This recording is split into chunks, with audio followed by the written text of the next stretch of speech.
ಕಿಸಾನ್ ವಾಣಿ.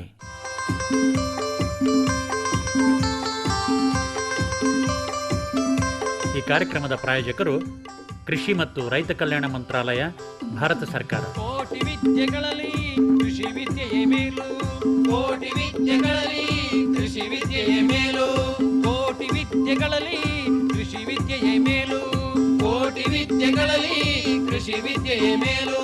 ಕೃಷಿತೋ ನಾಸ್ತಿ ದುರ್ಭಿಕ್ಷ, ಕೃಷಿತೋ ನಾಸ್ತಿ ದುರ್ಭಿಕ್ಷ, ಕೃಷಿತೋ ನಾಸ್ತಿ ದುರ್ಭಿಕ್ಷ, ಕೃಷಿತೋ ನಾಸ್ತಿ ದುರ್ಭಿಕ್ಷ.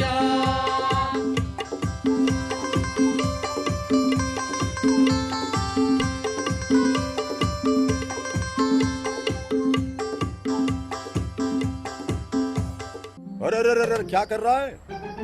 इधर इधर इधर हम बोल रहे हैं तेरे बीजू का. उतला बोल रहा है? हाँ, पक्षियों से तो हम खेत को बचा लेते हैं, पर इन घातक रसायनों से कैसे बचाएं? मतलब? देख बेटा, तू जो ये अंधाधुंध रसायन मिलाता है ना, मिट्टी की सेहत बिगड़ने लगी है. और जब माटी ही कमजोर पड़ जाएगी तो उपज कैसे सेहतमंद होगी? हाँ? अरे पहले ऐसा नहीं था. पूछना अपने बड़े बुजुर्गों से, कैसे फसल लहलहाती थी, शुद्धता झलकती थी. हाँ, माटी भी तंदुरुस्त और लोग भी. अरे पहली वाली बात कहाँ? पर अब तो सभी डाले हैं. सब नहीं, आज भी लाखों जागरूक किसान परंपरागत विधि से फसल उगा रहे हैं. खर्चा कम और उपज की कीमत भी बेहतर पा रहे हैं. सच है? रे बेटे, एक्सपीरियंस से बता रहे हैं. धूप में बाल सफेद नहीं किए हैं. हाँ. ठीक है भाई, मैं भी आज से जैविक खेती शुरू करूंगा. माटी से प्रेम की परंपरा है, परंपरागत. ಆತ್ಮೀಯ ಕಾಫಿ ಬೆಳೆಗಾರರಿಗೆಲ್ಲ ನಮಸ್ಕಾರ. ಇವತ್ತಿನ ಕಾರ್ಯಕ್ರಮದಲ್ಲಿ ಕಾಫಿ ಬೆಳೆಯಲ್ಲಿ ಕಂಡುಬರುವಂತಹ ಬೇರು ರೋಗಗಳು ಮತ್ತು ಅವುಗಳ ನಿರ್ವಹಣೆ ಬಗ್ಗೆ ಮಾಹಿತಿಯನ್ನು ಮಾಡಿಕೊಳ್ಳೋಣ. ಈ ಕುರಿತು ನಮಗೆ ಮಾಹಿತಿಯನ್ನು ಮಾಡಿಕೊಡ್ತಾ ಇದ್ದಾರೆ ಚಿಕ್ಕಮಗಳೂರು ಜಿಲ್ಲೆ ಬಾಳೆಹೊನ್ನೂರಿನಲ್ಲಿರುವಂತಹ ಕಾಫಿ ಮಂಡಲಿಯ ಕೇಂದ್ರೀಯ ಕಾಫಿ ಸಂಶೋಧನಾ ಸಂಸ್ಥೆಯ ವಿಜ್ಞಾನಿಗಳಾದಂಥ ಡಾಕ್ಟರ್ ಮಧು ಎಸ್ ಗಿರಿ ಅವರು. ನಮಸ್ಕಾರ ಡಾಕ್ಟರ್ ಮಧು ಎಸ್ ಗಿರಿ ಅವರೇ. ನಮಸ್ಕಾರ ಸರ್. ಡಾಕ್ಟರ್ ಮಧು ಅವರೇ, ಕಾಫಿ ಬೆಳೆನಲ್ಲಿ ಬೇರು ರೋಗಗಳು ಎಷ್ಟರ ಮಟ್ಟಿಗೆ ಆರ್ಥಿಕವಾಗಿ ಪ್ರಾಮುಖ್ಯತೆ ಪಡೆದಿದ್ದಾವೆ ಅಂತೀರಿ? ಅಂದ್ರೆ ಸರ್, ಈಗ ಬೇರು ರೋಗಗಳ ಬಗ್ಗೆ ಮತ್ತೆ ಅದರ ಪ್ರಾಮುಖ್ಯತೆ ಬಗ್ಗೆ ಹೇಳ್ಬೇಕಂತಂದ್ರೆ, ಬೇರು ರೋಗಗಳು ಸಾಮಾನ್ಯವಾಗಿ ನಿಧಾನವಾಗಿ ಹರಡ್ತದೆ ಸರ್. ಹಾಗಾಗಿ ಮೊದಲನೇ ಹಂತದಲ್ಲಿ ಅಥವಾ ಇನಿಷಿಯಲ್ ಸ್ಟೇಜ್ ಅಂತ ಏನ್ ಹೇಳ್ತೀವಿ, ಆವಾಗ ನಮ್ಗೆ ಅದ್ರ ಆರ್ಥಿಕ ಪ್ರಾಮುಖ್ಯತೆ ಅಷ್ಟು ಕಂಡು ಬರೋದಿಲ್ಲ. ಅಂದ್ರೆ ಮೊದಲನೇದಾಗಿ ಒಂದ್ 2-3 ಗಿಡಗಳು ಸಾಯೋದನ್ನ ಕಂಡು ಬರ್ತವೆ. ಅದು ಮುಖ್ಯವಾಗಿ ಏನಂತಂದ್ರೆ, ಚೆನ್ನಾಗಿ ಒಂದು ಇಳುವರಿ ಕೊಡ್ತಾ ಇರುವಂತಹ ಗಿಡಗಳು ಸಾಯೋದು ಕಂಡು ಬರ್ತವೆ. ಹಾಗಾಗಿ ಕಾಫಿ ಬೆಳೆಗಾರರಿಗೆ ಮೊದಲನೇ ಹಂತದಲ್ಲಿ ಹೆಚ್ಚು ಆರ್ಥಿಕವಾಗಿ ನಷ್ಟ ಕಂಡು ಬರ್ದಿದ್ರು, ಇದು ಕಾಲ ಕಳೆದಂತೆ ಅಂದ್ರೆ 2 ವರ್ಷ 3 ವರ್ಷದ ನಂತರ ಒಂದು ಗಿಡ ಇರೋದು 10 ಗಿಡಗಳಿಗೆ ದಾಟಿ ಅಥವಾ 20 ಗಿಡಗಳು ಸಾಯುವುದನ್ನು ನೋಡಿದಾಗ ಸ್ವಲ್ಪ ಆರ್ಥಿಕವಾಗಿ ಇದು ಒಂದು ಮುಗ್ಗಟ್ಟನ್ನು ತಂದು ಕೊಡ್ತದೆ. ಹಾಗೆ ವರ್ಷಗಳು ಕಳೆದಂತೆ ಬಹಳಷ್ಟು ಅಂದ್ರೆ ವಿಶಾಲ ಪ್ರದೇಶಕ್ಕೆ ತನ್ನ ಪರಿಧಿಯನ್ನು ವಿಸ್ತರಿಸುವುದರಿಂದ ಒಂದು ಇಳುವರಿ ಕುಸಿತ ಕೂಡ ಕಂಡು ಬರ್ತದೆ. ಅಂದ್ರೆ ನಮ್ಮ ತೋಟದ ಮಣ್ಣು ಕೂಡ ಏನಾದರೂ ಇದರಿಂದ ಸೋಂಕಿಗೆ ಒಳಗಾಗತ್ತಾ?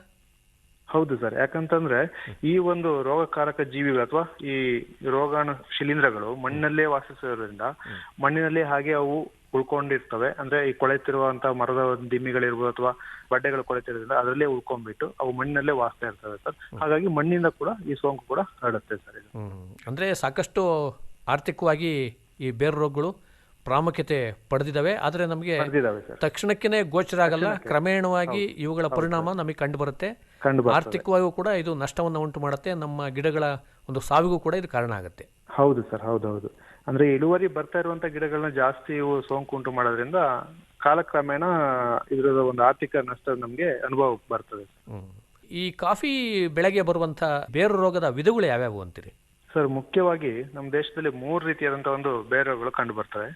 ಒಂದು ಕಂದು ಬೇರು ರೋಗ ಅಂತ, ಇನ್ನೊಂದು ಕೆಂಪು ಬೇರು ರೋಗ, ಮೂರನೆಯದು ಶಾಂತವೇರಿ ಬೇರು ರೋಗ ಅಂತ ಸರ್. 3 ರೋಗಗಳು ಇದಾವೆ ಈ ಬೇರೆ. ಇದರಲ್ಲಿ ಕಂದು ಬೇರು ರೋಗ ಮತ್ತೆ ಕೆಂಪು ಬೇರು ರೋಗ ಸಾಮಾನ್ಯವಾಗಿ ರೋಬಸ್ಟಾ ಮತ್ತು ಅರೇಬಿಕಾ ಎರಡರಲ್ಲೂ ಕೂಡ ಕಂಡು ಬರ್ತದೆ ಸರ್. ಈ ಒಂದು ಶಾಂತವೇರಿ ಬೇರು ರೋಗ ಅಂತ ಏನ್ ಹೇಳ್ತೀವಲ್ಲ, ಅದು ಅರಾಬಿಕಾದಲ್ಲಿ ಮಾತ್ರ ಕಂಡು ಬರ್ತದೆ ಸರ್. ಮೊದಲನೇದಾಗಿ ತಾವು ಕಂದು ಬೇರು ರೋಗ ಅಂತ ಹೇಳಿದ್ರಿ. ಹೌದು ಸರ್. ಈ ಕಂದು ಬೇರು ರೋಗವನ್ನು ಉಂಟು ಮಾಡುವಂತ ಸೂಕ್ಷ್ಮಾಣುಜೀವಿ ಯಾವುದು ಅಂತೀರಿ? ಸರ್, ಈ ಕಂದು ಬೇರು ರೋಗ ಒಂದು ಶಿಲೀಂಧ್ರ ಒಂದು ರೋಗಾಣುವಿನಿಂದ, ಫೆಲಿನಸ್ ನಾಕ್ಸಿಯಸ್ ಅಂತ ಹೇಳ್ತೀವಿ ಸರ್. ಈ ಶಿಲೀಂಧ್ರ ರೋಗಾಣುವಿನಿಂದ ಬರ್ತದೆ. ಇದು ಸಾಮಾನ್ಯವಾಗಿ ಒಂದು ಈ ಮಣ್ಣಿನಲ್ಲಿ ಇರ್ತದೆ ಹಾಗೂ ಈ ಕೊಳೆಯುತ್ತಿರುವಂತಹ ಮರದ ಬಡ್ಡೆಗಳೇನಿರ್ತವೆ ಅಥವಾ ಮರದ ದಿಮ್ಮಿಗಳೇನಿರ್ತವೆ ಅದರಲ್ಲಿ ಬೆಳವಣಿಗೆ ಆಗ್ತಾ ಇರುತ್ತೆ ಸರ್ ಇದು. ಅಂದರೆ ಮುಖ್ಯವಾಗಿ ಈ ಕಂದು ಬೇರು ರೋಗ ಕಂಡುಬಂದಾಗ ಪ್ರಾರಂಭಿಕ ಲಕ್ಷಣಗಳು ಹೇಗಿರ್ತವೆ ಅಂತೀರಿ? ಸರ್, ಪ್ರಾರಂಭಿಕ ಲಕ್ಷಣಗಳೇನಂತಂದ್ರೆ ಈಗ ರೋಗ ಬಾಧೆಗೊಳಗಾದ ಕಾಫಿ ಗಿಡಗಳು ನೋಡಿದಾಗ ಸಾಮಾನ್ಯವಾಗಿ ಎಲೆಗಳ ಬಣ್ಣಗಳು ಬದಲಾವಣೆ ಆಗುವಂಥದ್ದು. ಅಂದ್ರೆ ನಾವೇನು ಹಸಿರಿನ ಎಲೆಗಳು ಇರುವಂತ ಒಂದು ಗಿಡದಲ್ಲಿ ನಿಧಾನವಾಗಿ ಅದು ತಿಳಿ ಹಸಿರು ಬಣ್ಣ ಅಥವಾ ಹಳದಿ ಬಣ್ಣಕ್ಕೆ ಬದಲಾವಣೆ ಆಗ್ತಾ ಹೋಗುತ್ತೆ. ನಂತರ ಎಲೆಗಳು ನಿಧಾನವಾಗಿ ಬಾಡುತ್ತವೆ. ಆಮೇಲೆ ನಂತರದ ಹಂತದಲ್ಲಿ ಎಲೆಗಳು ಸಂಪೂರ್ಣವಾಗಿ ಒಣಗಿ ಉದುರಿ ಹೋಗ್ತದೆ. ಆಮೇಲೆ ಕೊನೆಯ ಹಂತದಲ್ಲಿ ಗಿಡಗಳು ಸಂಪೂರ್ಣವಾಗಿ ಸಾಯೋದು ಕಂಡು ಬರ್ತದೆ ಸರ್. ಇದು ಒಂದು ಮುಖ್ಯವಾದ ರೋಗ ಲಕ್ಷಣಗಳು. ಅಂದ್ರೆ ನಾವೀಗ ಏನು ಮಣ್ಣಿನ ಮೇಲ್ಭಾಗದಲ್ಲಿ ಗಿಡದಲ್ಲಿ ಕಂಡು ಬರುವಂತಹ ರೋಗ ಲಕ್ಷಣಗಳು. ಇನ್ನು ನೀವು ತೀಕ್ಷ್ಣವಾಗಿ ಈ ರೋಗ ಪೀಡಿತ ಗಿಡಗಳನ್ನ ನೋಡಿದ್ರೆ ಈ ಒಂದು ಗಿಡದ ಬುಡಭಾಗ ಮತ್ತು ಈ ತಾಯಿ ಬೇರುಗಳು ಒಂದು ಮೃದುವಾಗಿರ್ತದೆ ಅಥವಾ ಸ್ಪಂಜಿನಂತೆ ಆಗಿರ್ತದೆ ಅಂತ ಹೇಳ್ಬೋದು. ಮತ್ತೆ ಇನ್ನು ತಾಯಿ ಬೇರು ಮತ್ತು ಎರಡನೇ ಹಂತದ ಬೇರುಗಳನ್ನು ತೀಕ್ಷ್ಣವಾಗಿ ಒಂದು ನಾವು ಗಮನಿಸಿದ್ರೆ ಅಲ್ಲಿ ಒಂದು ಆ ಬೇರಿನ ಮೇಲ್ಭಾಗ, ತೊಗಟೆಯ ಮೇಲ್ಭಾಗದಲ್ಲಿ ಒಂದು ದಪ್ಪನೆ ಕಂದು ಬಣ್ಣದಂತ ಒಂದು ಶಿಲೀಂಧ್ರ ಬೆಳವಣಿಗೆ ಕೂಡ ಕಂಡು ಬರ್ತದೆ. ಅದರಲ್ಲಿ ಒಂದು ಸಣ್ಣ ಕಲ್ಲುಗಳು ಕೂಡ ಅಂಟಿಕೊಂಡಿರೋದು ನಮ್ಗೆ ಕಂಡು ಬರ್ತದೆ. ಜೊತೆಗೆ ಈ ರೋಗ ಪೀಡಿತವಾದ ಗಿಡಗಳ ಬೇರುಗಳು ತುಂಬಾ ಒಂದು ದುರ್ಬಲವಾಗಿದ್ದು ತುಂಬಾ ಸುಲಭವಾಗಿ ನಾವು ಅದನ್ನ ಮುರಿಬಹುದು. ಮತ್ತೆ ಇನ್ನೂ ಒಂದು ತುಂಬಾ ವಿಶೇಷವಾದ ಒಂದು ರೋಗ ಲಕ್ಷಣ ಏನಂತಂದ್ರೆ ಇಂಥ ರೋಗ ಪೀಡಿತ ಗಿಡಗಳ ಬೇರುಗಳನ್ನು ನಾವು ಮುರಿದು ಅದನ್ನ ನೋಡಿದ್ರೆ ಅದ್ರ ಒಳಗಡೆಗೆ ಒಂದು ಕಂದು ಬಣ್ಣದ ಅಲೆಗಳಂತ ದಾರದಂತಹ ರಚನೆ, ಶಿಲೀಂಧ್ರದ ರಚನೆಗಳು ಕಂಡು ಬರ್ತವೆ. ಈ ಒಂದು ಲಕ್ಷಣಗಳಿಂದ ನಾವು ಈ ಕಂದು ಬೇರು ರೋಗ ಬಂದಿರೋದು ನಾವು ಖಚಿತಪಡಿಸ್ಕೊಳ್ಬಹುದು ಸರ್. ಅಂದರೆ ಇದು ಮುಖ್ಯವಾಗಿ ನಮ್ಮ ಕಾಫಿ ಗಿಡದ ಆಹಾರ ಮತ್ತು ನೀರು ಕೊಳವೆ ಎರಡಕ್ಕೂ ಕೂಡ ತೊಂದರೆ ಕೊಡುತ್ತೆ. ಹೌದು ಸರ್, ಹೌದು. ಹಾಗಾಗಿ ಪೋಷಕಾಂಶ ಮತ್ತು ತೇವಾಂಶವನ್ನು ಹೀರ್ಕೊಳ್ಳೋದಕ್ಕೆ ಸಾಧ್ಯವಾಗದಲೇ ಇಡೀ ಗಿಡನೇ ಬಾಧೆಗೆ ಒಳಗಾಗುತ್ತೆ. ಕಂಡು ಬರ್ತದೆ. ಹೌದು ಸರ್, ಹೌದು, ಸರಿಯಾಗಿ ಹೇಳಿದ್ರಿ ಸರ್ ನೀವು. ಇನ್ನು ಈ ಕಂದು ಬೇರು ರೋಗ ಉಂಟಾಗೋದಕ್ಕೆ ಅನುಕೂಲಕರವಾದಂಥ ವಾತಾವರಣದ ಅಂಶಗಳು ಯಾವ್ಯಾವು ಅಂತೀರಿ? ಈ ರೋಗ ಬರಲಿಕ್ಕೆ ಕೆಲವು ಅನುಕೂಲಕರ ಅಂಶಗಳು ಇದಾವೆ. ಅದರಲ್ಲಿ ಮಣ್ಣಿಗೆ ಸಂಬಂಧಪಟ್ಟಿರೋ ಕೆಲವು ಇದಾವೆ, ಮತ್ತೆ ನಾವು ತೋಟಗಳ ನಿರ್ವಹಣೆ ಯಾವ ರೀತಿ ಮಾಡ್ತೀವಿ ಅನ್ನೋದ್ರ ಬಗ್ಗೆನೂ ಕೂಡ ಇದಾವೆ. ಮೊದಲನಾಗಿ ಹೇಳ್ಬೇಕು ಅಂತಂದ್ರೆ ಈ ಕಾಫಿ ತೋಟದಲ್ಲಿ ನೆರಳಿನ ಮರಗಳನ್ನ ಕಡಿದಾಗ ಕೆಲವೊಂದು ಅನಗತ್ಯವಾದ ಮರದ ದಿಮ್ಮಿಗಳನ್ನ ಹಾಗೆ ಬಿಡ್ತೀವಿ. ಮತ್ತೆ ಕೆಲವೊಂದು ಈ ನೆರಳಿನ ಮರಗಳನ್ನ ಕಡಿದಾಗ ಅದ್ರ ಅವಶೇಷಗಳು ಅಥವಾ ಬಡ್ಡೆಗಳು ಹಾಗೆ ನಾವು ಬಿಡ್ತೀವಿ. ಅದರಲ್ಲಿ ಈ ರೋಗಾಣು ಬೆಳವಣಿಗೆ ಹೊಂದಿ ಮತ್ತೆ ಬೇರೆ ಕಡೆಗೆ ಪ್ರಸಾರಣ ಆಗ್ತದೆ. ಹಾಗಾಗಿ ಈ ಒಂದು ಕೊಳೆತಿರೋ ಮರದ ಬಡ್ಡೆಗಳು ಮತ್ತೆ ಮರದಿಮ್ಮಿಗಳು ಒಂದು ಪ್ರಾಥಮಿಕ ಅಥವಾ ರೋಗದ ಮೂಲ ಕಾರಣ ಅಂತ ಹೇಳ್ಬೋದು. ಇನ್ನು ಮಣ್ಣಿನ ಬಗ್ಗೆ ಹೇಳೋದಾದ್ರೆ ಈ ಮಣ್ಣಿನ ರಸಸಾರ ಅಥವಾ pH ಅಂತ ಹೇಳ್ತೀವಿ, ಅದು ಕಡಿಮೆ ಇರುವಂತದ್ದು. ಯಾಕೆ ಅಂತಂದ್ರೆ ಈ ಒಂದು ಶಿಲೀಂಧ್ರಗಳು ಹುಳಿ ಮಣ್ಣಿನಲ್ಲಿ ಅಥವಾ ಈ ಒಂದು ರಸಸಾರ ಕಡಿಮೆ ಇರುವಂತ ಮಣ್ಣಿನಲ್ಲಿ ಬೇಗನೆ ವೃದ್ಧಿ ಹೊಂದ್ಬಿಟ್ಟು ಹರಡ್ಲಿಕ್ಕೆ ಸಹಾಯ ಆಗ್ತದೆ. ಅದ್ರ ಜೊತೆಗೆ ಈ ಸಾವಯವ ಪದಾರ್ಥಗಳು ಏನಾದ್ರು ಕಡಿಮೆ ಇದ್ರೆ ಅಂತಹ ಮಣ್ಣಿನಲ್ಲಿಯೂ ಕೂಡ ಈ ಒಂದು ರೋಗಾಣುವಿನ ಬೆಳವಣಿಗೆ ಜಾಸ್ತಿಯಾಗಿ ಕಂಡು ಬರ್ತದೆ ಸರ್. ಅಂದ್ರೆ ಮುಖ್ಯವಾಗಿ ಇದು ಜೀವಂತವಾಗಿರುವಂತಹ ಸಸ್ಯನೇ ಬೇಕು ಅಂತ ಇಲ್ಲ, ಕೊಳಿತಾ ಇರುವಂತಹ ವಸ್ತುಗಳ ಮೇಲೂ ಕೂಡ ಇದು ಅಭಿವೃದ್ಧಿ ಆಗುತ್ತೆ. ಹೌದು ಸರ್, ಇದು ಕೊಳಿತಾ ಇರುವಂತ ಮರದ ದಿಮ್ಮಿಗಳು ಅಥವಾ ಇನ್ಯಾವುದೇ ತರದಂತ ಒಂದು ಮರದ ಬಡ್ಡೆಗಳು ಅಂತ ಹೇಳ್ತೀವಿ, ಸಾವಯವ ಪದಾರ್ಥಗಳ ಮೇಲೆ ಇದು ಬೆಳವಣಿಗೆ ಹೊಂದುತ್ತದೆ ಮತ್ತೆ ಸ್ಪ್ರೆಡ್ ಆಗುತ್ತೆ ಸರ್ ಇದು. ಇನ್ನು ನಾವು ಎರಡನೇದಾಗಿ ಈ ಕೆಂಪು ಬೇರು ರೋಗಕ್ಕೆ ಬಂದ್ರೆ ಈ ಕೆಂಪು ಬೇರು ರೋಗವನ್ನು ಉಂಟು ಮಾಡುವಂತ ಸೂಕ್ಷ್ಮಾಣುಜೀವಿ ಯಾವುದು ಅಂತೀರಿ? ಈ ಕೆಂಪು ಬೇರು ರೋಗನ ಕೂಡ ಒಂದು ಶಿಲೀಂಧ್ರದಿಂದ ಬರ್ತದೆ ಸರ್. ಈ ಒಂದು ರೋಗವು ಈ ಪೋರಿಯಾ ಹೈಪೋಲ್ಯಾಟರೈಷಿಯಾ ಎಂಬ ಒಂದು ಶಿಲೀಂಧ್ರದ ರೋಗಾಣುವಿನಿಂದ ಬರ್ತದೆ ಸರ್ ಇದು. ಅಂದ್ರೆ ಕೆಂಪು ಬೇರು ರೋಗ ಬಂದಾಗ ಯಾವ ರೀತಿಯಾದಂತಹ ಲಕ್ಷಣಗಳು ನಮಗೆ ಗೋಚರಿಸ್ತವೆ ಸರ್? ಈಗ ಕೆಂಪು ಬೇರು ರೋಗದ ಲಕ್ಷಣ ಬಗ್ಗೆ ಹೇಳ್ಬೇಕಂತಂದ್ರೆ ನಾವೀಗ ಕಂದು ಬೇರು ರೋಗದ ಬಗ್ಗೆ ನಾನು ಈಗಷ್ಟೇ ತಿಳಿಸಿದ್ದೆ. ಅಂದ್ರೆ ಈ ಸಾಮಾನ್ಯವಾಗಿ ಎಲೆಗಳ ಬಣ್ಣ ಬದಲಾಗುವಂತಹದ್ದು, ಆಮೇಲೆ ಎಲೆಗಳು ಒಣಗುವಂತಹದ್ದು, ಆಮೇಲೆ ಸಂಪೂರ್ಣವಾಗಿ ಈ ಗಿಡ ಒಣಗ್ಬಿಟ್ಟು ಸಾಯುವಂತದ್ದು, ಇದೇ ಲಕ್ಷಣಗಳು ಕೂಡ ಈ ರೋಗದಲ್ಲೂ ಕೂಡ ಕಂಡು ಬರ್ತದೆ. ಆದ್ರೆ ನಾವು ಗಿಡದ ಬುಡಭಾಗ ಮತ್ತು ಬೇರುಗಳನ್ನು ತೀಕ್ಷ್ಣವಾಗಿ ಗಮನಿಸಿದ್ರೆ ಅದರಲ್ಲಿ ನಮ್ಗೆ ಕೆಂಪು ಬಣ್ಣದ ಒಂದು ಶಿಲೀಂಧ್ರದ ದಪ್ಪನೆಯ ಬೆಳವಣಿಗೆ ಕಂಡು ಬರ್ತದೆ. ಆಮೇಲೆ ಈ ಒಂದು ಬೇರಿನ ಮೇಲೆ ತೊಗಟೆಯನ್ನು ತೆಗೆದು ನೋಡಿದಾಗಲೂ ಕೂಡ ಅದ್ರ ಒಳಭಾಗದಲ್ಲಿ ಕೆಂಪು ಬಣ್ಣದ ಶಿಲೀಂಧ್ರದ ರಚನೆಗಳು ಕಂಡು ಬರ್ತದೆ ಸರ್. ಅಂದ್ರೆ ಈ ಒಂದು ಕೆಂಪು ಬೇರು ರೋಗ ಉಂಟಾಗೋದಕ್ಕೆ ವಾತಾವರಣ ಹೇಗಿದ್ರೆ ಅದು ಹೆಚ್ಚಾಗುತ್ತೆ ಅಂತೀರಾ ಸರ್? ಇದರಲ್ಲೂ ಕೂಡ ಈ ಒಂದು ಶಿಲೀಂಧ್ರನ ಕೂಡ ನಾನು ಆಗ್ಲೇ ಹೇಳಿದಂತೆ ಈ ಕಂದು ಬೇರು ರೋಗಕ್ಕೆ ಯಾವ ತರಹದ ಒಂದು ಅಂದ್ರೆ ಅನುಕೂಲವಾದ ಅಂಶಗಳು ಏನ್ ಬೇಕಾಗತ್ತೆ ಅದೇ ತರಹದ ಒಂದು ಅನುಕೂಲಕರವಾದ ಅಂಶಗಳು ಇಲ್ಲೂ ಕೂಡ ಒಂದು ಪ್ರಮುಖ ಪಾತ್ರ ವಹಿಸ್ತವೆ. ಅಂತಂದ್ರೆ ಮಣ್ಣಿನ ರಸಸಾರ ಕಡಿಮೆ ಇರುವಂತದ್ದು, ಮತ್ತೆ ಮಣ್ಣಿನಲ್ಲಿ ಈ ಸಾವಯವ ಅಂಶದ ಅಥವಾ ಪದಾರ್ಥದ ಅಂಶಗಳು ಕಡಿಮೆ ಇರುವಂತಹದ್ದು, ಮತ್ತೆ ಈ ಒಂದು ಈಗಾಗಲೇ ರೋಗ ಪೀಡಿತ ಗಿಡಗಳು ಅಥವಾ ಒಂದು ಏನು ಮರದ ಬಡ್ಡೆಗಳು ಕೊಳೆತಿರುವಂತ ಮರದ ಬಡ್ಡೆಗಳನ್ನ ಹಾಗೆ ಬಿಡುವಂತಹದ್ದು ಅಥವಾ ಮರದ ದಿಮ್ಮಿಗಳನ್ನ ಕೂಡ ಹಾಗೆ ತೋಟದಲ್ಲಿ ಉಳಿಸ್ಕೊಳ್ಳುವಂಥದ್ದು, ಈ ಎಲ್ಲ ಒಂದು ಅಂಶಗಳು ಈ ರೋಗ ಬೆಳವಣಿಗೆ ಕೂಡ ಒಂದು ಪ್ರಮುಖವಾದ ಪಾತ್ರವನ್ನ ವಹಿಸ್ತದೆ ಸರ್. ಇನ್ನು ಮುಖ್ಯವಾಗಿ ನಾವು ಈ ಕಂದು ಬೇರು ರೋಗ ಮತ್ತು ಕೆಂಪು ಬೇರು ರೋಗ ಇವುಗಳ ನಿರ್ವಹಣೆಗೆ ಏನು ಕ್ರಮಗಳನ್ನು ಅನುಸರಿಸಬಹುದು ಅಂತೀರಿ? ಸರ್, ಈಗ ನಾವು ಈ ಬೇರು ರೋಗಗಳು ಬಗ್ಗೆ ಹೇಳ್ಬೇಕು ಅಂತಂದ್ರೆ, ಈ ಬೇರು ರೋಗಾಣುಗಳು ಮಣ್ಣಲ್ಲಿ ವಾಸಿಸಿರೋದ್ರಿಂದ ಅಷ್ಟು ಬೇಗನೆ ಇವುಗಳನ್ನ ಬೇರೆ ರೋಗ ಹತ್ರ ನಿರ್ವಹಣೆ ಮಾಡೋದು ಸುಲಭವಾಗಿರೋದಿಲ್ಲ ಸರ್. ಹಾಗಾಗಿ ರೋಗ ಬರುವುದನ್ನು ತಡೆಗಟ್ಟುವುದು ತುಂಬಾ ಪ್ರಮುಖವಾದ ಅಂಶ. ಅಂದ್ರೆ prevention is better than cure ಅಂತ ನಾವು ಹೇಳ್ತೀವಿ ಸರ್. ಹೌದು. ಅಂದ್ರೆ ರೋಗ ಫಸ್ಟ್ ಬರೋದಂಗೆ ನಾವು ತಡೆಗಟ್ಟಬೇಕಾಗ್ತದೆ.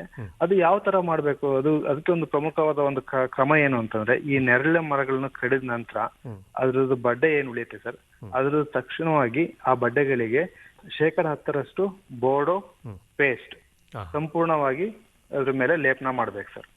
ಇನ್ ಕೇಸ್ ನಮ್ಗೆ ಆ ಬೋರ್ಡೋ ಪೇಸ್ಟ್ ನಮ್ಗೆ ಸಿಕ್ಕಿಲ್ಲ ಅಂತಂದ್ರೆ, ಈಗ ಡಾಂಬರ್ ಸಿಗತ್ತೆ ಸರ್, ಟಾರ್ ಅಂತ ಹೇಳ್ತೀವಿ, ಕೋಲ್ ಟಾರ್, ಅದನ್ನು ಕೂಡ ಅದ್ರ ಮೇಲೆ ಸಂಪೂರ್ಣವಾಗಿ ಲೇಪನ ಮಾಡಬಹುದು ಸರ್. ಅದು ಕೂಡ ನಮ್ಗೆ ಆಗದೆ ಇದ್ರೆ ಈ ಎಂಜಿನ್ ವೇಸ್ಟ್ ಆಯಿಲ್ ಬರುತ್ತೆ ಸರ್, ಅಂತಂದ್ರೆ ಯಂತ್ರಗಳ ತ್ಯಾಜ್ಯ ತೈಲ, ಅದನ್ನು ಕೂಡ ಅದ್ರ ಮೇಲೆ ಲೇಪನ ಮಾಡಬಹುದು. ಆದ್ರೆ ಇವು ಮೂರುಗಳಲ್ಲಿ ಯಾವ್ದು ಬಳಸಾದ್ರೂ ಕೂಡ ಮರ ಕಡಿದ ತಕ್ಷಣದಲ್ಲಿ ಆಗ್ಬೇಕು ಸರ್. ಯಾಕೆ ಅಂತಂದ್ರೆ ಈ ಶಿಲೀಂಧ್ರವು ಹಸಿ ಇರುವಂತಹ, ಅಂದ್ರೆ ಈಗಷ್ಟೇ ಕಡಿದಂತ ಮರದ ಬಡ್ಡೆಗಳನ್ನ ಆದಷ್ಟು ಬೇಗನೆ ಅದು ಸೋಂಕು ಉಂಟು ಮಾಡ್ತದೆ. ಹಾಗಾಗಿ ಮರ ಕಡಿದ ತಕ್ಷಣವೇ ಅಂತಹ ಬಡ್ಡೆಗಳಿಗೆ ಈ ಒಂದು ಯಾವ್ದಾದ್ರು, ನಾನೇ ಈಗಾಗಲೇ ತಿಳಿಸಿದಂತೆ ಬೋರ್ಡೋ ಪೇಸ್ಟ್ ಇರ್ಬೋದು, ಅಥವಾ ಟಾರ್, ಕೋಲ್ ಟಾರ್ ಇರ್ಬೋದು, ಅಥವಾ ವೇಸ್ಟ್ ಎಂಜಿನ್ ಆಯಿಲ್, ಇವುಗಳನ್ನ ಲೇಪನ ಮಾಡ್ಬೇಕು. ಇದರಿಂದ ನಾವು ಶಿಲೀಂಧ್ರವು ಆ ಮರದ ಬಡ್ಡೆಗಳ ಒಳ ಪ್ರವೇಶ ಮಾಡುವುದನ್ನು ಹೆಚ್ಚಿನ ಮಟ್ಟಿನಲ್ಲಿ ತಡೆಯಬಹುದಾಗಿದೆ ಸರ್.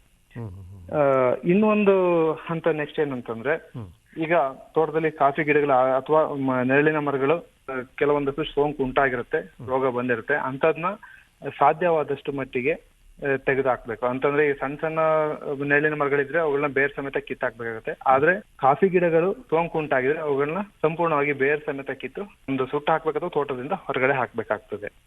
ಮತ್ತೆ ಮುಂದಿನ ಒಂದು ನಿರ್ವಹಣಾ ಕ್ರಮ ಏನಂತಂದ್ರೆ, ಈ ಬಿದ್ದಿರುವಂತಹ ಮರದ ದಿಮಿಗಳಿರುವ ಅಥವಾ ಕೊಳೆತಿರುವಂತಹ ಮರದ ಬಡ್ಡೆಗಳೇನಾದ್ರು ಇದ್ರಲ್ಲಿ ತೋಟದಲ್ಲಿ, ಅವುಗಳನ್ನ ಸಂಪೂರ್ಣವಾಗಿ ತೋಟದಿಂದ ಹೊರಗಡೆಗೆ ಹಾಕ್ಬೇಕಾಗ್ತದೆ. ಇದರಿಂದ ರೋಗ ಆರಂಭ ಆಗುವುದು ಮತ್ತೆ ಹರಡುವುದನ್ನು ಕೂಡ ಕಡಿಮೆ ಮಾಡಬಹುದು. ಇನ್ನೊಂದು ಪ್ರಮುಖ ನಿರ್ವಹಣಾ ಅಂಶ ಏನಂತಂದ್ರೆ, ಈ ರೋಗಾಣುವು ಮಣ್ಣಿನಲ್ಲಿ ಇರೋದ್ರಿಂದ ಬೇರಿನ ಸಂಪರ್ಕದ ಮೂಲಕ ರೋಗ ಪೀಡಿತ ಗಿಡಗಳಿಂದ ಆರೋಗ್ಯವಂತ ಗಿಡಗಳಿಗೆ ಹರಡುತ್ತದೆ. ಹಾಗಾಗಿ ಈ ಬೇರಿನ ಸಂಪರ್ಕವನ್ನು ನಾವು ತಡೀಲಿಕ್ಕೆ ರೋಗ ಪೀಡಿತ ಗಿಡಗಳ ಬೇರು ಮತ್ತು ಆರೋಗ್ಯವಂತ ಗಿಡಗಳ ಬೇರುಗಳ ನಡುವಿನ ಸಂಪರ್ಕ ತಪ್ಪಿಸಲು ನಾವು ಒಂದು ಕಾಲುವೆಗಳನ್ನ ತೆರೆಯಬೇಕಾಗ್ತದೆ. ಈ ಕಾಲುವೆಗಳು 2 ಅಡಿ ಆಳ ಮತ್ತೆ 1/2 ಅಡಿ ಅಗಲ ಹೊಂದಿರಬೇಕು. ಇದರಿಂದ ನಾವು ಬೇರುಗಳ ಸಂಪರ್ಕವನ್ನ ಸಂಪೂರ್ಣವಾಗಿ ತಡಿಬಹುದು. ಹಾಗೆ ಈ ಕಾಲುವೆಗಳನ್ನ ತೆರಿಬೇಕಾದ್ರೆ ನಾವು ಒಂದು ಅಂಶ ಏನು ತುಂಬಾ ಮನದಲ್ಲಿ ಇಟ್ಕೊಬೇಕಂತಂದ್ರೆ, ಈ ರೋಗ ಪೀಡಿತ ಗಿಡಗಳ ಪಕ್ಕದಲ್ಲಿರುವಂತಹ ಆರೋಗ್ಯವಾಗಿ ಕಾಣುತ್ತಿರುವಂತಹ ಒಂದು ಗಿಡಗಳ ಸಾಲನ್ನು ಸೇರಿಸ್ಬಿಟ್ಟು ಕಾಲುವೆಗಳನ್ನ ತೆಗಿಬೇಕಾಗ್ತದೆ. ಕಾರಣ ಏನಂತಂದ್ರೆ, ಆ ಗಿಡಗಳು, ರೋಗ ಪೀಡಿತ ಗಿಡಗಳ ಪಕ್ಕದಲ್ಲಿರುವಂತಹ ಆರೋಗ್ಯವಂತ ಗಿಡಗಳು ನಮ್ಗೆ ಆರೋಗ್ಯವಾಗಿ ಕಂಡ್ರು ಕೂಡ ಆಗಲೇ ಅವು ಸೋಂಕಿತ ಆಗಿರ್ಬಹುದು, ಆದ್ರೂ ಕೂಡ ಅವು ಆರೋಗ್ಯವಂತವಾಗಿ ಕಾಣ್ತಾ ಇರ್ತವೆ. ಹಾಗಾಗಿ ಸೋಂಕಿತ ಗಿಡಗಳ ಪಕ್ಕದಲ್ಲಿ ಇರುವಂತಹ ಆರೋಗ್ಯವಂತ ಗಿಡಗಳ ಒಂದು ಸಾಲನ್ನು ಸೇರಿಸ್ಬಿಟ್ಟು ಈ ಕಾಲುವೆ ತೆಗಿಬೇಕಾಗ್ತದೆ. ಹೀಗೆ ಕಾಲುವೆಗಳನ್ನ ತೆಗೆಯುವಾಗ ನಾವು ಮಣ್ಣನ್ನು ರೋಗ ಪೀಡಿತ ಪ್ರದೇಶದಲ್ಲಿ ಹಾಕ್ಬೇಕು. ಯಾಕೆ ಅಂತಂದ್ರೆ ಆ ಮಣ್ಣಲ್ಲಿ ರೋಗಾಣುಗಳು ಇರಬಹುದು. ಹಾಗಾಗಿ ಅದು ಹರಡುವುದನ್ನು ಮತ್ತೆ ತಡೆಯಲು ಆ ಮಣ್ಣನ್ನು ಒಂದು ಕಾಲುವೆಯಿಂದ ತೆಗೆದಂತ ಮಣ್ಣನ್ನು ರೋಗ ಪೀಡಿತ ಪ್ರದೇಶಕ್ಕೆ ಹಾಕ್ಬೇಕು. ಮತ್ತೆ ಈ ಕಾಲುವೆಗಳನ್ನು ಕೊನೆ ಪಕ್ಷ 3 ಅಥವಾ 4 ತಿಂಗಳಿಗೊಮ್ಮೆ ಆದ್ರೂ ಸ್ವಚ್ಛಗೊಳಿಸ್ತಾ ಇರ್ಬೇಕು. ಇಲ್ಲ ಅಂತಂದ್ರೆ ಅದ್ರ ಒಳಗಡೆ ಎಲೆ ಮತ್ತೆ ಮಣ್ಣು ಬಿದ್ದ್ಬಿಟ್ಟು ಮತ್ತೆ ಬೇರುಗಳು ಬೆಳೆಯುವಂತದ್ದು ಸಾಮಾನ್ಯವಾಗಿ ನಮ್ಗೆ ಕಂಡು ಬರ್ತದೆ. ಮತ್ತೆ ರೋಗ ಹರಡ್ಲಿಕ್ಕೆ ಆರಂಭ ಆಗ್ತದೆ. ಮತ್ತೆ ಈ ಕಾಲುವೆಗಳಿಗೆ ಏನಾದ್ರು ಸೋಂಕು ನಾಶಕಗಳು ಇಂಥವೇನಾದ್ರು ಹಾಕ್ಬೋದಾ? ಹೌದು ಸರ್. ಏನಂತಂದ್ರೆ ಈ ಕಾಲುವೆಗಳಿಗೆ ನಾವು ಈ ಕೃಷಿ ಸುಣ್ಣವನ್ನು ಹಾಕ್ಲಿಕ್ಕೆ ಶಿಫಾರಸ್ ಮಾಡ್ತೀವಿ. ಅದೇ ರೀತಿಯಲ್ಲಿ ಈ ರೋಗ ಪೀಡಿತ ಮರದ ಬಡ್ಡೆಗಳು ಅಥವಾ ಕಾಫಿ ಗಿಡಗಳನ್ನು ಕಿತ್ತಂತಹ ಒಂದು ಜಾಗಗಳಲ್ಲಿ, ಅಂತಹ ಗುಂಡಿಗಳಿಗೆ 2 ರಿಂದ 3 kgಯಷ್ಟು ಕೃಷಿ ಸುಣ್ಣ ಹಾಕ್ಬಿಟ್ಟು ಚೆನ್ನಾಗಿ ಮಿಶ್ರಣ ಮಾಡ್ಬೇಕು ಸರ್. ಈ ಗುಂಡಿಗಳನ್ನು ಸಾಮಾನ್ಯವಾಗಿ ನಾವು 6 ರಿಂದ 8 ತಿಂಗಳ ಕಾಲವರೆಗೆ ಸೂರ್ಯನ ಬೆಳಕು ಬೀಳುವಂತೆ ಬಿಡಬೇಕಾಗ್ತದೆ. ನಂತರವೇ ನಾವು ಹೊಸದಾಗಿ ಹೋಕು ಗಿಡಗಳು ಅಥವಾ ಸಪ್ಲೈ ಪ್ಲಾಂಟಿಂಗ್ ಅಂತ ಏನ್ ಹೇಳ್ತೀವಿ ಅದನ್ನ ಮಾಡ್ಬೇಕಾಗ್ತದೆ. ಇದರಲ್ಲಿ ಮುಖ್ಯ ಉದ್ದೇಶ ಏನಂತಂದ್ರೆ, ಈ ಸುಣ್ಣವನ್ನು ಹಾಕೋದ್ರಿಂದ ಒಂದು ಮಣ್ಣಿನ ರಸಸಾರಲ್ಲಿ ಒಂದು ಬದಲಾವಣೆ ಆಗ್ತದೆ. ಜೊತೆಗೆ ನಾವು ಈ ಸೂರ್ಯನ ಬೆಳಕಿಗೆ ಈ ಒಂದು ಜಾಗವನ್ನು ಬಿಡುವುದರಿಂದ ಅಲ್ಲಿ ಆ ಒಂದು ಜಾಗದ ಉಷ್ಣಾಂಶ ಹೆಚ್ಚಾಗೋದ್ರಿಂದ ರೋಗಾಣುವಿನ ಸಂಖ್ಯೆಗಳು ಕೂಡ ಕಡಿಮೆ ಆಗ್ತದೆ. ಅಂದ್ರೆ ರೋಗಕ್ಕೆ ತುತ್ತಾದಂತ ಗಿಡಗಳನ್ನ ತೆಗೆದ ಮೇಲೆ ಅವುಗಳನ್ನ ಸೂರ್ಯನ ಬಿಸಿಲಿಗೆ ಒಡ್ಡಬೇಕಾಗತ್ತೆ. ಹೌದೌದು. ಸಂಪೂರ್ಣವಾಗಿ ಬೇರ್ ಸಮೇತ ಕಿತ್ತ ನಂತರ ಆ ಜಾಗಕ್ಕೆ ಸುಣ್ಣ ಹಾಕ್ಬಿಟ್ಟು ಅದನ್ನ ಮಿಶ್ರಣ ಮಾಡಿ ಸಂಪೂರ್ಣವಾಗಿ ಅದನ್ನ ಬಿಸಿಲಿಗೆ ಒಡ್ಬೇಕು. ನಾನೊಂದು ಉದಾಹರಣೆ ಹೇಳ್ಬೇಕಂತಂದ್ರೆ, ಈ ವರ್ಷ ಸೆಪ್ಟೆಂಬರ್ ಮತ್ತು ಅಕ್ಟೋಬರ್ ನಂತರ ಗಿಡಗಳನ್ನ ಕಿತ್ತ ಹಾಕಿದ್ರೆ ಆ ನಂತರ ತಕ್ಷಣವಾಗಿ ಒಂದು ಈ ತೇವಾಂಶ ಇರುವಾಗಲೇ ಸುಣ್ಣ ಹಾಕ್ಬೇಕಾಗತ್ತೆ ಆ ಜಾಗಕ್ಕೆ, ಆ ಒಂದು ಕಿತ್ತಂತ ಜಾಗಕ್ಕೆ 2-3 kg ಅಷ್ಟು ಅಗ್ರಿಕಲ್ಚರ್ ಲೈಮ್ ಮತ್ತು ಕೃಷಿ ಸುಣ್ಣ ಹಾಕ್ಬೇಕು. ಅದನ್ನ ಸಂಪೂರ್ಣವಾಗಿ ಮಿಶ್ರಣ ಮಾಡಿ ಹೆಚ್ಚು ಕಡಿಮೆ ಒಂದು 2-3 kg ಅಷ್ಟು ಕೃಷಿ ಸುಣ್ಣವನ್ನು ಆ ಜಾಗಕ್ಕೆ ಹಾಕ್ಬೇಕು. ಈಗ ಒಂದು ಉದಾಹರಣೆಗೆ ಏನಂತಂದ್ರೆ ನಾವೀಗ ಸೆಪ್ಟೆಂಬರ್ ಅಕ್ಟೋಬರ್ ತಿಂಗಳಲ್ಲಿ ಯಾವಾಗ ಮಣ್ಣು ಮೃದುವಾಗಿರ್ತದೆ ಆ ಸಮಯದಲ್ಲಿ ನಾವೀಗ ಈ ರೋಗಪೀಡಿತ ಗಿಡಗಳನ್ನ ಕಿತ್ತು ಹಾಕಿದ್ರೆ ಆ ಜಾಗಕ್ಕೆ ತಕ್ಷಣವಾಗಿ ಕೃಷಿ ಸುಣ್ಣವನ್ನು ಹಾಕ್ಬಿಟ್ಟು ಸಂಪೂರ್ಣ ಮಿಶ್ರಣ ಮಾಡಿ ಇರ್ಬೇಕು. ನಂತರ ಇದನ್ನು ಒಂದು ಸೂರ್ಯನ ಬೆಳಕಿಗೆ ಒಡ್ಬೇಕಾಗ್ತದೆ. ಅಂದ್ರೆ ಜನವರಿ ನಂತರ ಅಪ್ ಟು ಮೇ ತಿಂಗಳವರೆಗೂ ಕೂಡ ಇದನ್ನ ಸೂರ್ಯನ ಬಿಸಿಲು ಬೀಳಕ್ಕೆ ಹಾಗೆ ಬಿಡ್ಬೇಕಾಗತ್ತೆ. ಆ ಸಮಯದಲ್ಲಿ ಉಷ್ಣಾಂಶ ಹೆಚ್ಚಾಗೋದ್ರಿಂದ ಈ ರೋಗಾಣುವಿನ ಒಂದು ಸಂಖ್ಯೆ ಪಾಪ್ಯುಲೇಷನ್ ಕಡಿಮೆ ಆಗ್ಲಿಕ್ಕೆ ಅವಕಾಶ ಇರುತ್ತೆ. ಜೊತೆಗೆ ನಾವು ಈ ಹೋಕು ಹಾಕೋದು ಅಂತ ಹೇಳ್ತೀವಿ, ಸಪ್ಲೈ ಪ್ಲಾಂಟಿಂಗ್ ಅಂತ ಹೇಳ್ತೀವಿ, ಇದನ್ನ ನೆಕ್ಸ್ಟ್ ಮುಂದಿನ ವರ್ಷ ಆಗಸ್ಟ್ ಸೆಪ್ಟೆಂಬರ್ ನಲ್ಲಿ ನಾವು ಆ ಜಾಗಗಳಿಗೆ ಹೋಕು ಗಿಡಗಳನ್ನ ಹಾಕ್ಬೋದಾಗ್ತದೆ. ಮತ್ತೆ ಈ ಸಾವಯವ ಗೊಬ್ಬರವನ್ನು ಏನಾದರೂ ಹಾಕ್ಬೇಕಾಗತ್ತಾ? ಹೌದು ಸರ್, ನಾವು ಈ ಸಾವಯವ ಗೊಬ್ಬರವನ್ನು ಹಾಕ್ಲಿಕ್ಕೆ ಹೇಳ್ತೀವಿ. ಏನಂತಂದ್ರೆ ಈ ಟ್ರೈಕೋಡರ್ಮ ಜೈವಿಕ ಶಿಲೀಂಧ್ರನಾಶಕ ಪುಷ್ಟೀಕರಿಸಿದಂತ ಸಾವಯವ ಗೊಬ್ಬರವನ್ನು ಉಪಯೋಗ ಮಾಡ್ಬೇಕಾಗ್ತದೆ ಸರ್. ಇದು ಎಲ್ಲಿ ಉಪಯೋಗ ಮಾಡ್ಬೇಕಾಗ್ತದೆ ಅಂತಂದ್ರೆ ಈಗ ಹೋಕು ಗಿಡಗಳನ್ನ ನೆಡುವಂತ ಸಂದರ್ಭದಲ್ಲಿ ಆ ಗುಂಡಿಗಳಿಗೆ ಶಿಫಾರಸು ಮಾಡಿದ ಪ್ರಮಾಣದಲ್ಲಿ ಈ ಒಂದು ಟ್ರೈಕೋಡರ್ಮ ಜೈವಿಕ ಶಿಲೀಂಧ್ರನಾಶಕವನ್ನು ಪುಷ್ಟೀಕರಿಸಿದ ಸಾವಯವ ಗೊಬ್ಬರವನ್ನು ಅಥವಾ ಕೊಟ್ಟಿಗೆ ಗೊಬ್ಬರವನ್ನು ಹಾಕ್ಬೇಕಾಗ್ತದೆ. ಇದು ಎಷ್ಟು ಪ್ರಮಾಣದಲ್ಲಿ ಅಂತಂದ್ರೆ ಈಗ 1 ಕ್ವಿಂಟಲ್ ಕಾಂಪೋಸ್ಟ್ ಅಥವಾ ಕೊಟ್ಟಿಗೆ ಗೊಬ್ಬರ ಅಥವಾ ವರ್ಮಿ ಕಾಂಪೋಸ್ಟ್ ಯಾವುದೇ ತಗೊಂಡು ಅದರಲ್ಲಿ 10 kg ಅಷ್ಟು ಈ ಒಂದು ಟ್ರೈಕೋಡರ್ಮ ಜೈವಿಕ ಶಿಲೀಂಧ್ರನಾಶಕಗಳನ್ನ ಮಿಶ್ರಣ ಮಾಡಬೇಕು. ಮಿಶ್ರಣ ಮಾಡಿಬಿಟ್ಟು ಅದನ್ನ 20 ದಿನಗಳ ಕಾಲಗಳವರೆಗೆ ನೆರಳಿನಲ್ಲಿ ಇಡಬೇಕು. ಕೊಟ್ಟಿಗೆ ಗೊಬ್ಬರ ಅಥವಾ ಕಾಂಪೋಸ್ಟ್ ಯಾವ ತರ ಇರಬೇಕು ಅಂತಂದ್ರೆ ಅದು ಸಂಪೂರ್ಣವಾಗಿ ಹೆಚ್ಚು ಒಂದು ತೇವಾಂಶನೂ ಇರಬಾರ್ದು, ಸಂಪೂರ್ಣವಾಗಿ ಒಣಗಿರಬಾರ್ದು, ಒಂದು ಹದವಾದ ಪ್ರಮಾಣದ ತೇವಾಂಶವನ್ನು ಹೊಂದಿರಬೇಕು. ಜೊತೆಗೆ 20 ದಿನಗಳವರೆಗೆ ಈ ತರ ಮಿಶ್ರಣ ಮಾಡಿ ಇಡಬೇಕಾಗ್ತದೆ. ಅದು ಸಂಪೂರ್ಣವಾಗಿ ನೆರಳಿನಲ್ಲಿ ಇಡಬೇಕು. ಯಾವುದೇ ರೀತಿಯಾದಂತ ನೇರವಾದ ಸೂರ್ಯನ ಕಿರಣಗಳು ಅಥವಾ ಮಳೆ ನೀರು ಕೂಡ ಅದ್ರ ಮೇಲೆ ಬೀಳದಂತೆ ರಕ್ಷಣೆ ಮಾಡ್ಬೇಕಾಗ್ತದೆ. ಆಮೇಲೆ ಈ ಒಂದು 20 ದಿನದಲ್ಲಿ ವಾರಕ್ಕೊಮ್ಮೆ ಅಂತೆ 2-3 ಬಾರಿ ಈ ಒಂದು ಮಿಶ್ರಣವನ್ನು ಮಗ್ಚಿ ಗಾಳಿ ಆಡುವಿಕೆನ ಹೆಚ್ಚಿಸ್ತಾ ಇರ್ಬೇಕಾಗ್ತದೆ. ಮೇಲೆ ಕೆಳಗೆ ಮಾಡ್ತಾ ಇರಬೇಕು. ಇದರಿಂದ ಗಾಳಿ ಆಡುವಿಕೆ ಹೆಚ್ಚಾಗ್ಬಿಟ್ಟು ಆ ಶಿಲೀಂಧ್ರಗಳು ಬೆಳ್ಕೊಳ್ಳಿಕ್ಕೆ ಅವಕಾಶ ಆಗ್ತದೆ. 20 ದಿನಗಳ ನಂತರ ನಾವು ಈ ಒಂದು ಟ್ರೈಕೋಡರ್ಮ ಪುಷ್ಟೀಕರಿಸಿದ ಸಾವಯವ ಕೊಟ್ಟಿಗೆ ಗೊಬ್ಬರವನ್ನು ಒಂದು ಗುಂಡಿಗಳಿಗೆ ಹಾಕ್ಬಿಟ್ಟು ಅಲ್ಲಿ ಗಿಡಗಳು ನೆಡೋದ್ರಿಂದ ಆ ಗಿಡಗಳಿಗೆ ಒಂದು ರಕ್ಷಣೆ ಸಿಗುತ್ತೆ. ಇನ್ನು ಏನಾದರೂ ರಾಸಾಯನಿಕ ಕ್ರಮಗಳೇನಾದರೂ ಇದಾವ ಇದಕ್ಕೆ ನಿಯಂತ್ರಣಕ್ಕೆ? ರಾಸಾಯನಿಕ ಕ್ರಮಗಳಂತಂದ್ರೆ ನಾವು ಇಲ್ಲಿ ಶಿಲೀಂಧ್ರನಾಶಕಗಳ ಬಳಕೆ ತುಂಬಾ ಕಡಿಮೆ ಹೇಳ್ತೀವಿ. ಆದ್ರೂ ಕೂಡ ಕೆಲವೊಂದು ಸಂದರ್ಭದಲ್ಲಿ ಅಂದ್ರೆ ಬೇರೆ ರೋಗ ಪೀಡಿತ ಪ್ರದೇಶ ತಗೊಂಡ್ಬಿಟ್ರೆ ಅಲ್ಲಿ ರೋಗದಿಂದ ಸಂಪೂರ್ಣವಾಗಿ ರೋಗ ಪೀಡಿತವಾಗಿ ಗಿಡಗಳನ್ನ ಕಿತ್ತಾಕಿದ್ರೆ ಅವ್ರ ಜೊತೆಯಲ್ಲಿ ಕೆಲವು ನಮ್ಗೆ ಅಂದ್ರೆ ಆರೋಗ್ಯವಂತ ಗಿಡಗಳು ಕೂಡ ಆ ಒಂದು ರೋಗ ಪೀಡಿತ ಪ್ರದೇಶ ಒಳಭಾಗದಲ್ಲಿ ಕಂಡು ಬರ್ತದೆ. ಅವಾಗ ಅಂತ ಗಿಡಗಳಿಗೆ ನಾವು ಈ ಒಂದು ಪ್ರೊಪಿಕೊನಜೋಲ್ 25% EC ಎಂಬ ಶಿಲೀಂಧ್ರನಾಶಕವನ್ನು 2 ಮಿಲಿ ಪ್ರತಿ ಲೀಟರ್ ನೀರಿನಲ್ಲಿ ಬೆರೆಸ್ಬಿಟ್ಟು ಈ ಗಿಡಗಳ ಅಂದ್ರೆ ಆರೋಗ್ಯವಂತವಾಗಿ ಕಾಣುವಂತಹ ಗಿಡಗಳ ಬುಡಭಾಗಕ್ಕೆ ಸುರಿಯಬೇಕು. ಎಷ್ಟು ಹಾಕ್ಬೇಕಂತಂದ್ರೆ 15ರಿಂದ 20 ಲೀಟರ್ ಆಗಷ್ಟು ಹಾಕ್ಬೇಕಾಗ್ತದೆ. ಅದು ಗಿಡಗಳ ಒಂದು ವಯಸ್ಸು ಮತ್ತೆ ಅದರ ಬೆಳವಣಿಗೆಯನ್ನು ಆಧರಿಸಿ ಈ ಒಂದು ಪ್ರಮಾಣವನ್ನು ನಾವು ನಿರ್ಧಾರ ಮಾಡ್ಬೇಕಾಗ್ತದೆ. ಮತ್ತೆ ಈ ಶಿಲೀಂಧ್ರನಾಶಕವನ್ನು ನಾವು ಗಿಡಗಳ ಬುಡಭಾಗದಿಂದ ಸಂಪೂರ್ಣವಾಗಿ ನೆನೆಯುವಂತೆ ಸುತ್ತಲೂ ಕೂಡ ಹಾಕ್ಬೇಕಾಗ್ತದೆ. ಆಮೇಲೆ ಈ ಒಂದು ಶಿಲೀಂಧ್ರನಾಶಕವನ್ನು ವರ್ಷದಲ್ಲಿ 2 ಬಾರಿ ಅಂದ್ರೆ ಮಳೆಗಾಲಕ್ಕಿಂತ ಮುಂಚೆ ಮತ್ತೆ ಮಳೆಗಾಲದ ನಂತರ ಹಾಕ್ಬೇಕಾಗ್ತದೆ. ಇಲ್ಲಿ ಒಂದು ಪ್ರಮುಖವಾದ ಅಂಶ ನಾವು ಗಮನಿಸ್ಬೇಕಂತಂದ್ರೆ ಈ ಶಿಲೀಂಧ್ರನಾಶಕ ಹಾಕುವ ಒಂದು ಸಂದರ್ಭದಲ್ಲಿ ಮಣ್ಣಿನಲ್ಲಿ ಒಂದು ತೇವಾಂಶ ಸ್ವಲ್ಪ ಕಡಿಮೆ ಇರ್ಬೇಕಾಗ್ತದೆ. ಬಹಳಷ್ಟು ತೇವಾಂಶ ಇದ್ದು ಅಥವಾ ಮಳೆ ಏನಾದ್ರು ಆಗಿದ್ರೆ ಆ ಒಂದು ಶಿಲೀಂಧ್ರನಾಶಕದ ಪರಿಣಾಮ ಕಡಿಮೆ ಆಗ್ತದೆ ಸರ್. ಇದು ಮುಖ್ಯವಾಗಿ ಕಂದು ಬೇರು ರೋಗ ಮತ್ತೆ ಕೆಂಪು ಬೇರು ರೋಗದ ಬಗ್ಗೆ ಆಯಿತು. ಹೌದು ಸರ್. ಈ 2 ರೋಗಗಳು ಕೂಡ ರೋಬಸ್ಟಾ ಮತ್ತೆ ಅರೇಬಿಕಾ ಈ ಎರಡರಲ್ಲೂ ಕೂಡ ಕಂಡು ಬರುತ್ತೆ ಅಂತ ತಾವು ಹೇಳಿದ್ರಿ. ಹೌದು ಸರ್. ಇನ್ನೊಂದು ಮುಖ್ಯವಾದ ಬೇರು ರೋಗ ಅಂದ್ರೆ ಶಾಂತವೇರಿ ಬೇರು ರೋಗ ಅಂತ. ಇದು ಬರೀ ಅರೇಬಿಕಾದಲ್ಲೇ ಕಂಡು ಬರೋದಕ್ಕೆ ಏನಾದರೂ ವಿಶಿಷ್ಟವಾದ ಕಾರಣ ಇದೆಯಾ? ಕಾಫಿ ಅಲ್ಲದೆ ಬೇರೆ ಒಂದು ಬೆಳೆಗಳಿಗೆ ಹೋದ್ರು ಕೂಡ ಕೆಲವೊಂದು ರೋಗಾಣುಗಳು ಕೆಲವೊಂದು ಜಾತಿಯ ಪ್ರಭೇದದ ಸಸ್ಯಗಳಿಗೆ ಮಾತ್ರ ಸೋಂಕು ಉಂಟು ಮಾಡ್ತದೆ ಸರ್.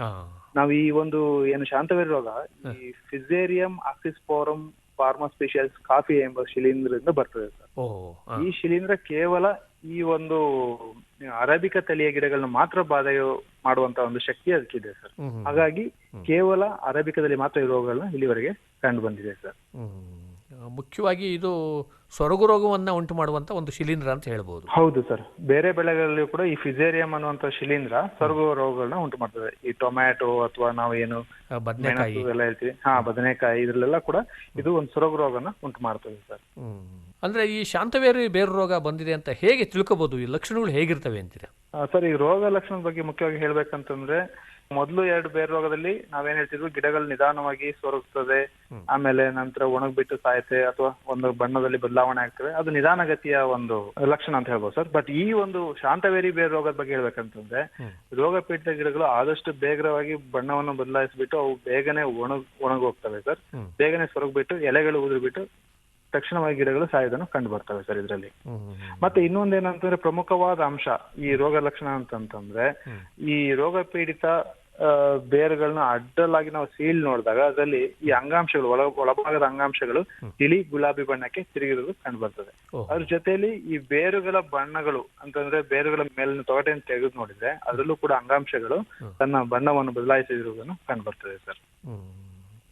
ಅಂದರೆ ಯಾವ ರೀತಿಯಾದಂಥ ಒಂದು ವಾತಾವರಣದ ಅಂಶಗಳು ಇದ್ದಾಗ ಈ ಶಾಂತವೇರಿ ಬೇರು ರೋಗ ಹೆಚ್ಚಾಗಿ ಕಂಡುಬರುತ್ತೆ ಅಂತೀರಾ? ಸರ್, ಈಗ ಸಾಮಾನ್ಯವಾಗಿ ಮಣ್ಣಿನ ಉಷ್ಣಾಂಶ ಬಹಳ ದಿನಗಳವರೆಗೆ ಅತಿ ಹೆಚ್ಚು ಅಥವಾ ಕಡಿಮೆ ಇರುವಂತಹದ್ದು, ಜೊತೆನಲ್ಲಿ ಈ ಮಣ್ಣಿನ ಭೌತಿಕ ಗುಣಲಕ್ಷಣಗಳು ಹಾಳಾಗಿರುವಂತಹದ್ದು, ಆಮೇಲೆ ಈ ಕಡಿಮೆ ಮಳೆ ಆಗ್ಬಿಟ್ಟು ಮಣ್ಣಿನಲ್ಲಿ ತೇವಾಂಶದ ಕೊರತೆ, ಆಮೇಲೆ ಇನ್ನೊಂದ್ ಏನಂತಂದ್ರೆ ಕಡಿಮೆ ಪ್ರಮಾಣದ ನೆರಳು ಇರುವಂತಹ ತೋಟದಲ್ಲಿ.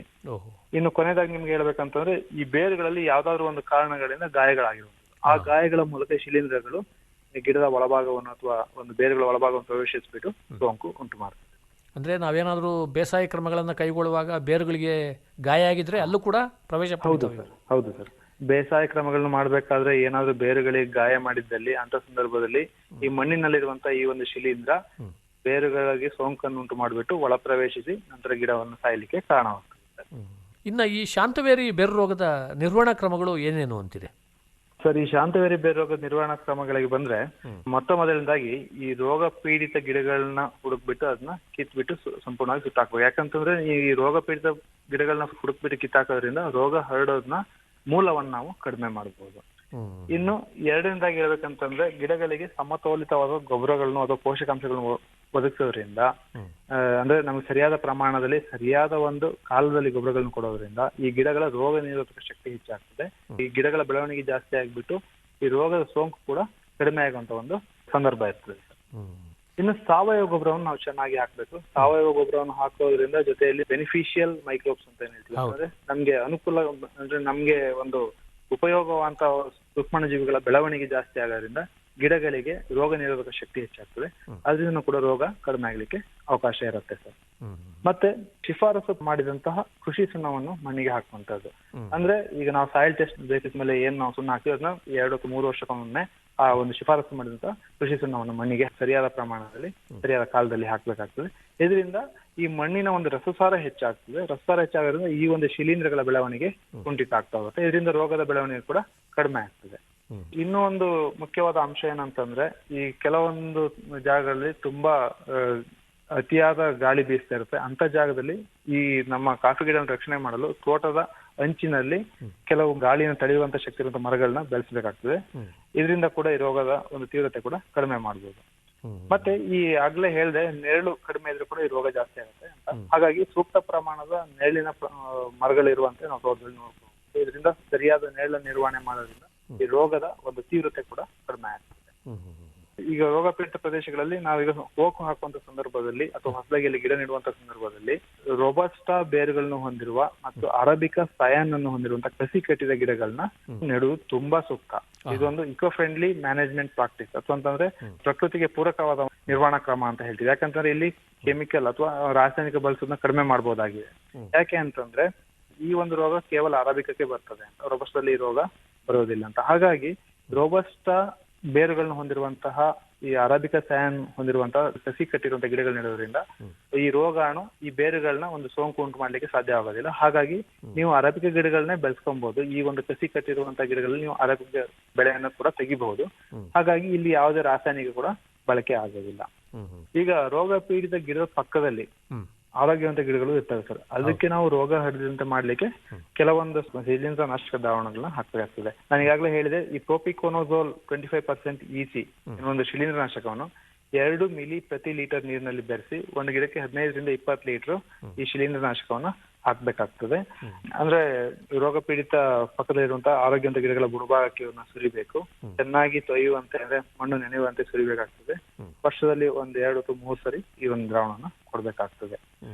ಮತ್ತೆ ಈ ಒಂದು ಪ್ರದೇಶದಲ್ಲಿ ಈ ಟ್ರೈಕೋಡರ್ಮ ಪುಷ್ಟೀಕರಿಸಿದಂತಹ ಕೊಟ್ಟಿಗೆ ಗೊಬ್ಬರಗಳನ್ನ ಅಥವಾ ಯಾವುದೇ ರೀತಿ ಕಾಂಪೋಸ್ಟ್ ಗಳನ್ನ ಹಾಕೋದ್ರಿಂದ ಈ ರೋಗಾಣುವಿನ ಬೆಳವಣಿಗೆಯನ್ನು ಕಡಿಮೆ ಮಾಡಬಹುದು. ಅದ್ರ ಜೊತೆಗೆ ಗಿಡಗಳ ರೋಗ ನಿರೋಧಕ ಶಕ್ತಿಯನ್ನು ಕೂಡ ಹೆಚ್ಚಿಗೆ ಮಾಡಬಹುದು. ಆತ್ಮೀಯ ರೈತ ಬಾಂಧವರೇ, ತಮಗೆ ಈ ಕಾಫಿ ಬೆಳೆಯನ್ನು ಬಾಧಿಸುವಂತಹ ಬೇರು ರೋಗಗಳ ನಿರ್ವಹಣೆ ಬಗ್ಗೆ ಇನ್ನೂ ಹೆಚ್ಚಿನ ಮಾಹಿತಿ ಬೇಕಾಯಿತು ಅಂದರೆ ಡಾಕ್ಟರ್ ಮಧು ಎಸ್ ಗಿರಿ ಅವರನ್ನು ಅವರ ಮೊಬೈಲ್ ದೂರವಾಣಿ ಸಂಖ್ಯೆಯಲ್ಲೂ ಕೂಡ ಸಂಪರ್ಸಬಹುದು. ದೂರವಾಣಿ ಸಂಖ್ಯೆ ಹೀಗಿದೆ: 8296064639. ದೂರವಾಣಿ ಸಂಖ್ಯೆಯನ್ನು ಮತ್ತೊಮ್ಮೆ ಕೇಳಿ: 8296064639. ತುಂಬ ಸಂತೋಷ ಡಾಕ್ಟರ್ ಮಧು ಎಸ್ ಗಿರಿ ಅವರೇ, ತಾವಿದುವರೆಗೂ ನಮ್ಮ ಕಾಫಿ ಬೆಳೆಗಾರರಿಗೆ ಈ ಕಾಫಿ ಬೆಳೆಯನ್ನು ಬಾಧಿಸುವಂತಹ ಬೇರು ರೋಗಗಳ ನಿರ್ವಹಣಾ ಕ್ರಮಗಳ ಬಗ್ಗೆ ಸಾಕಷ್ಟು ವಿವರವಾಗಿ ಮಾಹಿತಿ ಮಾಡಿಕೊಟ್ಟಿದ್ದೀರಾ. ನಿಮಗೆ ತುಂಬ ಧನ್ಯವಾದಗಳು. ನಮಸ್ಕಾರ. ನಮಸ್ಕಾರಗಳು ಸರ್. ಇವರನ್ನು ಸಂದರ್ಶಿಸಿದವರು PM ಜಗದೀಶ್. ಪ್ರಧಾನಮಂತ್ರಿ ಕಿಸಾನ್ ಮಾನ್ಧನ್ ಯೋಜನೆ ಸಿಗುವುದು ಪೆನ್ಷನ್ನ ಆಸರೆಯು ಆಗದು ನಿರಾಸರೆ ಇನ್ನು ಸಿಗುವುದು ಸಂತಸದ ಕ್ಷಣವು ಕಳೆಯುವುದು ಸುಖದಿಂದ ವೃದ್ಧಾಪ್ಯ ರಕ್ಷಿತ ಆಗುವ ಅನ್ನದಾತ ಸುರಕ್ಷಿತ ಆಗುವ ಅನ್ನದಾತ. ಪ್ರಧಾನಮಂತ್ರಿ ಕಿಸಾನ್ ಮಾನ್ಧನ್ ಯೋಜನೆಯಿಂದ ಲಘು ಮತ್ತು ಸಣ್ಣ ಹಿಡುವಳಿದಾರ ರೈತರ ಭವಿಷ್ಯವಾಗುತ್ತೆ ಸುರಕ್ಷಿತ. 60 ವರ್ಷ ವಯಸ್ಸಾದ ನಂತರ 3,000 ರೂಪಾಯಿಗಳ ಮಾಸಿಕ ಪೆನ್ಷನ್ ಖಚಿತ. 55ರಿಂದ 200 ರೂಪಾಯಿಗಳ ಮಾಸಿಕ ಶುಲ್ಕ ನೀಡಿ 18ರಿಂದ 40 ವರ್ಷ ತನಕ ರೈತರು ಪ್ರವೇಶಿಸಬಹುದು. ಈ ಅಂಶದಾನ ಯೋಜನೆಯಲ್ಲಿ ಸರ್ಕಾರ ನೀಡುತ್ತದೆ ಸಮಪಾಲು ಕೊಡುಗೆ. ಎಲ್ಲ ರೈತ ಬಾಂಧವರು ಈ ಸೇವೆಯ ಪ್ರಯೋಜನಕ್ಕಾಗಿ ಜನಸೇವಾ ಕೇಂದ್ರಕ್ಕೆ ಹೋಗಿ ಉಚಿತವಾಗಿ ತಮ್ಮ ಹೆಸರನ್ನು ನೋಂದಾಯಿಸಿಕೊಳ್ಳಿ. ಪ್ರಧಾನಮಂತ್ರಿ ಕಿಸಾನ್ ಮಾನ್ಧನ್ ಯೋಜನೆ ಅನ್ನದಾತರ ಪರಿಶ್ರಮಕ್ಕಾಗಿ ಈಗ ಪೆನ್ಷನ್ನಿಂದ ಅವರ ಮನೆ ಸುರಕ್ಷಿತ. ಕೃಷಿ ಮತ್ತು ರೈತ ಕಲ್ಯಾಣ ಖಾತೆ ಭಾರತ ಸರ್ಕಾರದ ವತಿಯಿಂದ ಜನಹಿತಕ್ಕಾಗಿ ಜಾರಿ. ಇದುವರೆಗೆ ಕಿಸಾನ್ ವಾಣಿ ಕೇಳಿದಿರಿ.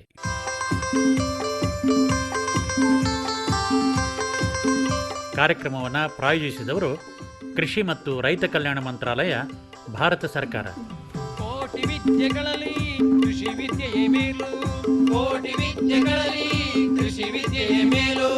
ಕೋಟಿ ವಿದ್ಯೆಗಳಲ್ಲಿ ಕೃಷಿ ವಿದ್ಯೆಯೇ ಮೇಲು. ಕೋಟಿ ವಿದ್ಯೆಗಳಲ್ಲಿ ಕೃಷಿ ವಿದ್ಯೆಯೇ ಮೇಲು. ಕೃಷಿತೋ ನಾಸ್ತಿ ದುರ್ಭಿಕ್ಷ.